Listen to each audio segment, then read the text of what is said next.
Welcome to The Last Breakfast. Please enjoy the video. You start by ruling out hardware and device selection errors. First, confirm speakers or headphones are powered and cables or Bluetooth pairing are solid. A loose jack often looks like a system fault.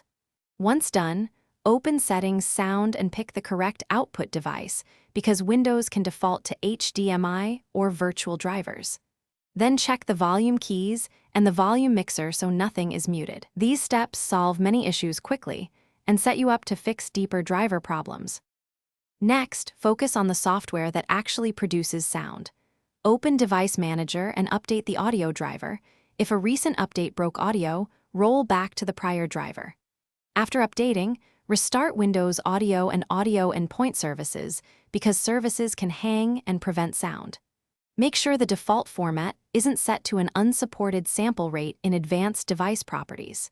If you're unsure, run Settings System, troubleshoot playing audio to let Windows apply specific fixes. Finally, remove any virtual audio software or recent apps that could hijack output, then reboot to clear conflicts.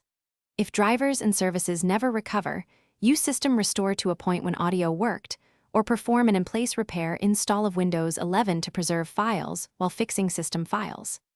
If all else fails, boot a Linux USB or alternate OS image to confirm hardware versus OS failure.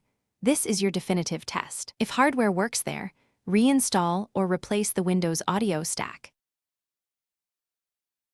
Thanks for watching. If this was helpful, leave a like and consider subscribing. See you next time.